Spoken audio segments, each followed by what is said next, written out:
Film Danger Zone. Hai guys, jumpa lagi kita pada kesempatan kali ini. Semoga kita semua sehat-sehat selalu, amin. Dalam film ini menceritakan sebuah pembunuhan berantai. Untuk kita tahu siapa sebenarnya pembunuhan ini, maka ikut terus ceritanya. Terlihat di sebuah LP dan banyak sekali tahanan yang dikurung di sana. Mereka semua bekerja di dalam LP. Terlihat tahanan 2887 sedang bermalas-malasan, lalu seorang pengawas menegurnya, tetapi pria 2887 tidak terima dan pria 2887 menyerang pria tahanan 7222. Petugas penjaga LP sedang membicarakan tentang pertaruhan. Sedangkan di ruang pekerjaan sedang ada keributan. Lalu pria tahanan 2887 ingin membunuh pria pengawas 7222 dan tahanan lainnya mendukung si pria 2887. Tahanan 5710 membantu untuk melerai keributan. Petugas pun tiba dan langsung melerai mereka. Filmnya pun dimulai, kita juga akan melihat apa-apa saja kesalahan dan mengapa mereka semua ditangkap. Terlihat suasana sedang hujan dan jalan juga macet. Petugas polisi sedang terburu-buru untuk mendatangi TKP. Petugas Renfei keluar dan berlari karena dia tak sabar dengan kemacetan. Ternyata polisi mencurigai kantong plastik yang diduga berisi korban mutilasi. Jika benar dalam kantong itu mayat, maka korban ini adalah korban keempat yang telah terbunuh. Tim SAR penyelam belum juga datang, mereka terjebak macet dan cuaca juga tidak mendukung. Petugas Renfei tiba, dia melihat kantong plastik yang diduga berisi mayat. Petugas Renfei tidak berpikir panjang dan dia ingin mencoba untuk melompat agar kantong plastik itu tidak hilang terbawa arus sungai. Petugas Renfei menemukan kantong plastik, tetapi dia malah terkejut melihat tangan. Dia pun memberanikan diri lalu mengambil kantong plastik itu kembali. Benar saja, isi kantong plastik itu korban mutilasi yang keempat. Renfei melihat lalu muntah. Wartawan di sana sangat banyak, mereka sedang meliput penemuan korban. Kapten Renfei marah padanya karena dia terjun tetapi dapat pujian kerja bagus. Kejadian itu pun terlihat di berita. Tahan pria 5710 pun melihat berita itu. Teman dia bertanya siapa pembunuhnya, tetapi pria tahanan 5710 tidak menjawab. Lampu dimatikan lalu dia pun tidur beristirahat. Renfei pun terlihat di berita itu, lalu si pria tahan 5710 tertarik melihat dia. Seorang dokter melakukan otopsi pada mayat tersebut. Kapten Renfei datang dan masuk bertanya tentang korban. Dokter menjelaskan jika korban adalah perempuan dan mereka semua kehilangan kepala dan perut. Di mayat korban juga terdapat sayatan dan sama seperti korban sebelumnya. Mereka juga kehilangan kepala dan perut bagian bawah. Renfei terlihat tidak nyaman, dokter mulai membedah lalu Renfei tak tahan dan muntah lagi. Saat dokter keluar lalu memberi dia permen agar perutnya tidak mual. Sekarang terlihat tahanan di LP yang sedang bermain. Tahanan 5710 menang dalam permainan. Renfei memulai presentasinya, dia menjelaskan semua pembunuhan yang terjadi selama ini. Semua korban perempuan dan ditemukan kondisinya sama dengan mayat yang lain. Korban keempat adalah Mali. Korban Chen Fang diprediksi matinya berdekatan dan menduga mereka dibunuh bersamaan. Kapten mengatakan kita harus melakukan pencarian di sekitar sungai Donglin. Petugas kacamata mereka sudah mencarinya beberapa kali dan tidak mudah karena anggota yang sedikit. Renfei memberi saran lainnya, tetapi pria kacamata tetap saja masih membantah. Petugas wanita menunjukkan lokasi golf yang terjadi longsor di sana beberapa waktu yang lalu. Dia menduga jika korban tertimbun tanah longsor. Tetapi tempat itu pengunjungnya bukan orang biasa dan menyulitkan untuk melakukan penyelidikan. Kapten pun memberi tugas mereka masing-masing. Telepon berbunyi, ternyata pria tahanan 5710 yang menelepon mengatakan mereka salah jalan penyelidikan. Dia mengatakan pembunuhnya belum tentu laki-laki, lalu telepon ditutup.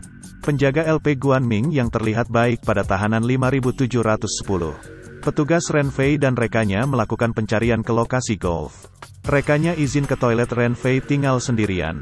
Melihat sekitar lokasi lalu terlihat seorang pria yang sedang mengangkat kantong plastik. Renfei menduga pria itu sedang membawa korban mayat selanjutnya. Renfei langsung berlari sampai mengganggu pemain golf. Dia pun menemukan pria itu, tetapi dia malahan ditegur oleh komandannya karena mengganggu lapangan golf dan dapat teguran dari pemiliknya. Kapten Renfei juga dapat teguran dari atasannya, dia kesal sudah lama belum juga menangkap pembunuhnya. Sekarang terlihat tahanan yang ingin menghadiri persidangan tentang kasus mereka masing-masing. Penjaga Guanming menduga tahanan 5710 tidak bersalah. Petugas polisi terus menyelidiki kasus pembunuhan itu, mereka pun mencari orang terdekat korban Mali. Seorang ibu sedang menjaga anaknya yang sedang koma. Gadis itu korban yang dituduh kepada tahanan 5710. Persidangan terlihat pria tahanan 5710 memberi sesuatu pada hakim. Hakim tidak menerima bukti itu lalu meminta bukti lain. Pria 5710 mengatakan ada saksi lain yaitu Wu Yusin. Karena dia sahabat koran dan dia juga mengenal betul siapa pelakunya. Penuntut umum mengatakan tak usah memanggil Wu Yusin karena bisa saja mereka bersekutu. Penuntut meminta untuk memutar sebuah video. Dia menuduh jika terdakwa pernah terlihat cekcok dengan korban. Karena itulah terdakwa punya alasan untuk membunuh korban. Terdakwa membantahnya lalu dia mengatakan tentang aturan persidangan. Tetapi penuntut tetap bersikeras untuk menghukum terdakwa karena sudah bersalah. Persidangan ditunda dan menunggu saksi Wu Yusin dalam waktu 2 bulan. Petugas terus melakukan penyelidikan pembunuhan dan mencari lokasi. Seseorang penghubungi Ren Fei, ternyata itu penjaga Gunming. Dia menduga tahanan 5710 tidak bersalah. Petugas pun sampai pada lokasi yang ada di foto Mali korban. Petugas pun pergi ke suatu tempat untuk mencari seseorang yang memiliki informasi tentang keberadaan majikan Mali. Pria itu pun menemukan orang itu lalu dia melarikan diri melihat petugas. Orang itu terperangkap juga dan bertanya tentang Mali dan pria yang ada bersama Mali. Orang itu mengatakan tak tahu apa-apa. Petugas membawanya terlihat tahanan pulang. Petugas menakuti orang itu agar mau mengatakan sesuatu. Akhirnya orang itu mengatakan juga tentang Wodom Sak, dia seorang borunan di Thailand. Tiba-tiba mobil petugas hampir tertabrak oleh mobil tahanan. Ren Fei melihat Guanming mereka saling mengenal. Petugas membawa orang itu ke sebuah tempat mencari informasi tentang Wodom Sak. Mereka berharap agar bisa dapat menemukan Wodom Sak untuk mengakhiri pembunuhan ini. Orang itu mengatakan Wodom Sak itu orangnya kejam, dia akan membunuh siapa saja yang menghalanginya. Tahan LP terlihat sedang menonton. Tetapi tahanan 5710 izin ke toilet lalu tahanan yang lain membuat kegaduhan. Ternyata tahanan 2887 ingin menghajar tahanan 5710. Lalu para petugas polisi mencari keberadaan Wodom Sak agar informasi tentang pembunuhan berantai terpecahkan karena salah satu korban pernah ada hubungan dengannya. Ren Fei melihat seseorang yang dicurigai lalu dia melihat Wodom Sak, dia pun melarikan diri. Ren Fei mengejar target kemanapun dia melarikan diri. Ren Fei petugas yang sangat jeli dan teliti. Ren Fei pun berhasil menemukannya tetapi karena kalah kekuatan Wodom Sak berhasil kabur lagi. Ren Fei tidak menyerah begitu saja, dia terus mengejarnya dan dia pun terlihat lagi dan mencoba menghajarnya lalu Wodom Sak mengambil pistol Ren Fei saat mau menembak. Ren Fei bergerak cepat dan berhasil menangkapnya walaupun mereka berdua terjatuh ke bawah. Kapten Ren Fei pun tiba dan membantu Ren Fei menangkap pria Wodom Sak. Di tempat lain tahanan 5710 masih terlihat dihajar oleh tahan 2887. Tahanan 5710 mulai tidak tahan dan mencoba melawan tapi dia melihat para penjaga LP lalu dia pun tidak melawan lagi. Wodom Sak mulai diinterogasi mengenai kedekatannya dengan korban Mali. Wodom Sak tidak tahu bahwa kekasihnya Mali itu sudah mati. Petugas wanita menunjukkan hasil visum tentang korban yang mengejutkan, di dalam tubuh mereka didapatkan obat terlarang. Mali korban itu sudah punya suami dan bermain dengan Wodom Sak. Lalu Ren Fei mencoba untuk membujuk Wodom Sak agar memberitahu sesuatu tentang informasi Mali dan memberitahu bahwa dia hamil anak Wodom Sak. Dia pun memberitahu seseorang dan bisa membuka penyelidikan untuk menemukan pelaku pembunuhan itu. Sekarang terlihat di LP lagi salah satu penjaga LP, dia terlihat peduli pada tahanan 5710. Wakil kepala LP bertanya tentang tahanan 5710, dia terluka saat dihajar oleh tahanan 2887.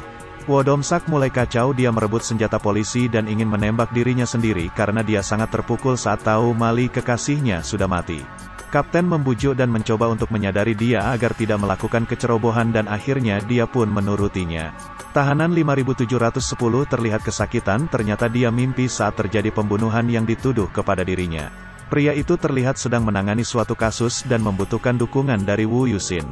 Tetapi Nona Fang dia tidak mau membantu dan tidak banyak bicara juga. Pria itu mengejar Nona Fang dan memberitahu tentang Wu Yusin dan ternyata mereka berdua pernah bekerja sebagai wanita panggilan. Nona Fang juga memberitahu jika Wu Yusin ada tanda bekas sayatan di punggungnya.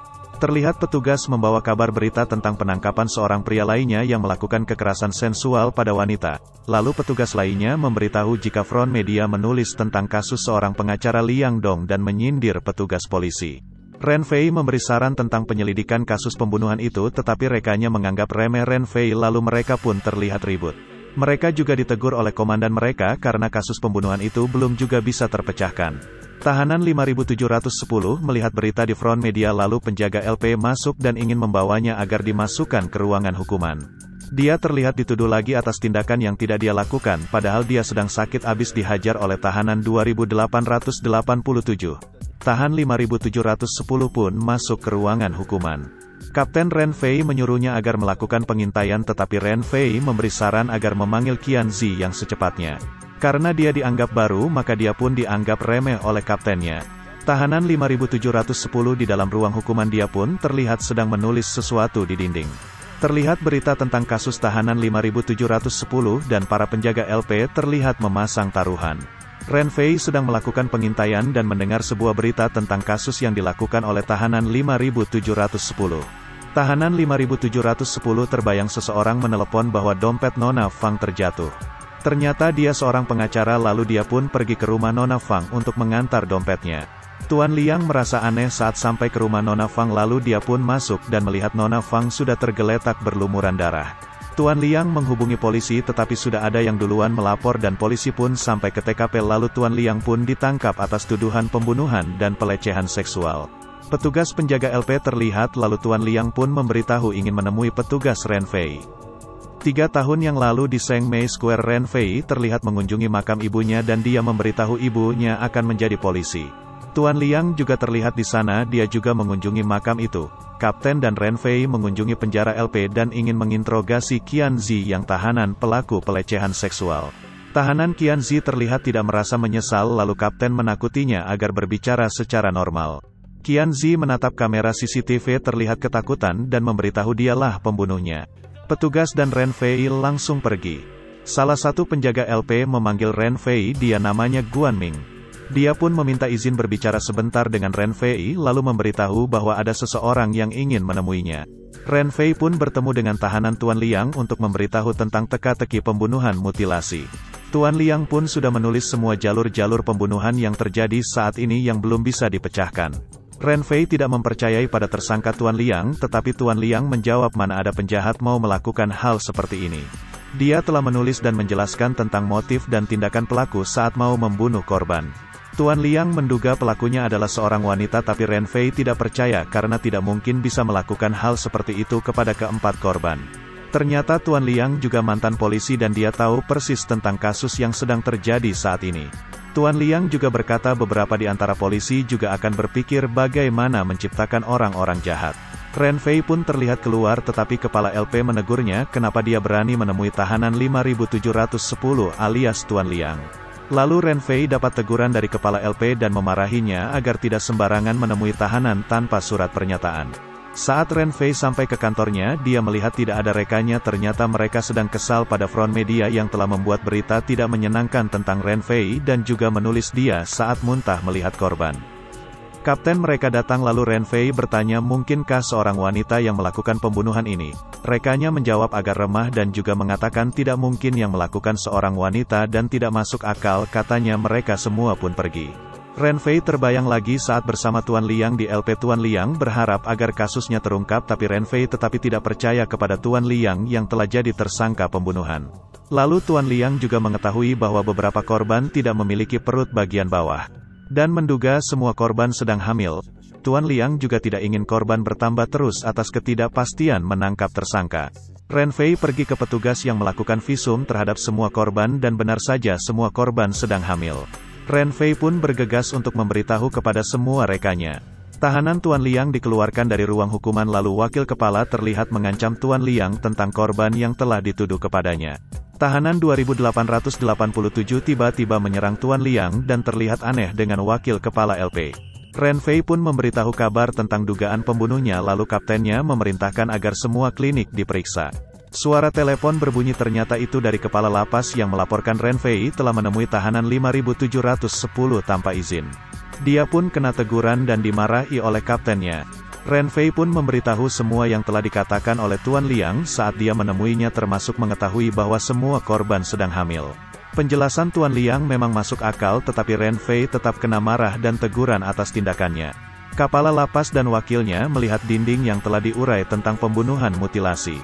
Wakil kepala lapas takut jika terjadi malah di lapas dia tidak akan diangkat menjadi kepala lapas. Jadi dia berharap tidak ada kejadian yang membuat posisinya tidak bisa naik untuk jadi kepala lapas. Lalu penjaga lapas menyuruh tahanan 7222 membersihkan dinding coretan itu. Sekarang para tahanan terlihat sedang bekerja semuanya. Guan Ming bertanya pada Tuan Liang tetapi dia tidak menjawab. Sekarang terlihat seorang wanita hamil yang ingin memberi makan seekor kucing. Suasana terlihat hujan seseorang meneleponnya agar hati-hati karena saat ini sedang tidak aman lalu dia merasa aneh dan takut. Wanita itu pun langsung bergegas melarikan diri tetapi terlambat dia pun tertangkap. Tahanan Tuan Liang dibawa oleh penjaga lapas untuk berbicara. Penjaga lapas meminta agar Tuan Liang tidak membuat masalah karena sebentar lagi wakil kepala lapas akan dipromosikan jadi tolong jangan buat masalah. Dan penjaga lapas pun mengancam Tuan Liang jika tidak ingin dapat masalah maka jadilah tahanan yang baik. Terlihat seorang pria petugas kebersihan mengangkat sebuah kantong plastik lalu membukanya dan tiba-tiba dia berteriak. Dan ternyata itu adalah korban pembunuhan lagi yang kelima korban terlihat sudah terpisah-pisah anggotanya. Lalu Ren Fei ingat pada penjelasan Tuan Liang tentang korban tanpa perut bagian bawah. Terlihat seorang tahanan yang sedang menggigil dia terlihat sangat kacau dan seorang petugas lapas memberi si putih padanya dan dia pun menggunakan benda itu. Ceritanya pun bersambung di sini guys. Tunggu di part 2 selanjutnya. Terima kasih sudah menonton, jangan lupa like, komen, bagikan dan subscribe. Salam persahabatan.